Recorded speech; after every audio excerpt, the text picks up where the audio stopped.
it's funny because I remember a time when I was extra spiritual. I was doing all the stuff, I was meditating and kind of fasting and doing all of this stuff, which is, they are good, they do work.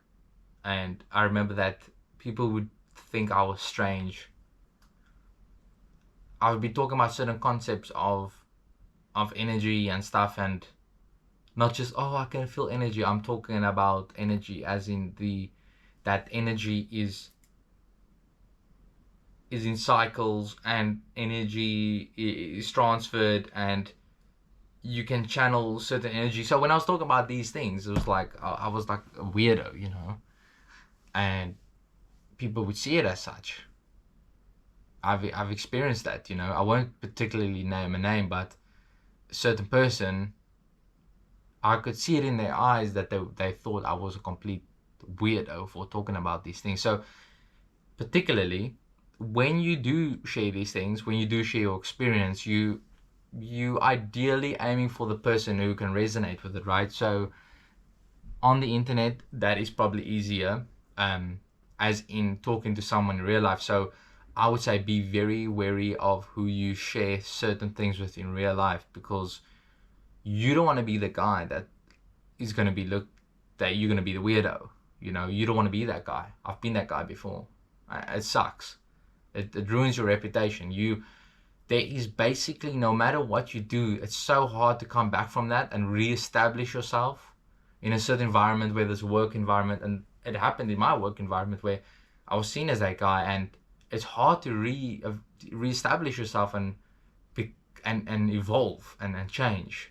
Hence why you need to quit jobs and move on and go to different places if you're in that situation, to re-establish yourself, to completely reconstruct. But it was really hard to get out of that. So these are different points in one life, specifically in my life, where I was experiencing these things, and I was seen as a weirdo, I was seen as this, seen as that. I've been everything, I've been labeled pretty much everything, like weirdo, some guy who's just like a conspiracy theorist, these kinds of things. I've been labeled that, and it's hard from then on to kind of reconstruct yourself. But the main thing is that you need to be wary of who you share this kind of information with, especially in real life. Online, it's fine. People is gonna say stuff online. Who cares, bro? Who cares, bro? The guy who's interacting with you is just ultimately a reflection of something you had to hear. So it's fine. Doesn't matter. Real life is different though, because online there's not as many implications. Sure, a group of people could say, oh, you're a weirdo, cool, whatever. It doesn't affect your life, doesn't affect your reputation. But when it's in a workplace or in a business setting and these things happen to you, bro, you need to watch out, man. So be very wary of what you speak about, who you speak it to, and what you share. Because you don't want to put yourself in a position where you now have to climb back up this big hill to re-establish yourself. And the problem is that you're going to try to do it, and you're going to be held back by these people. Hence why you need to leave them. If you are being held back by specific people, whether in your work or your family or your friends, you need to leave that environment. You have to. Because spending time to reconstruct yourself is going to take away so much valuable energy that you could use to completely start afresh, basically.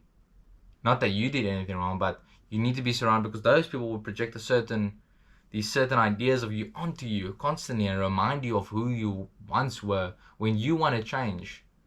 So it's hard. It's like you climbing a mountain and they keep throwing, like mudslides down at you, and you keep on slipping and falling, and you want to become someone new, and you keep being reminded of who you once were. Family can also do this. Family, friends, anyone can do this. Anyone that's a human being can do this to you. So ideally, if you can, leave the environment, find an alternative. If you cannot, then you just got to kind of take what they say, and it just has to leave you, immediately. It cannot stay with you, because if it stays with you, oh man, that's gonna be a challenge to get rid of it,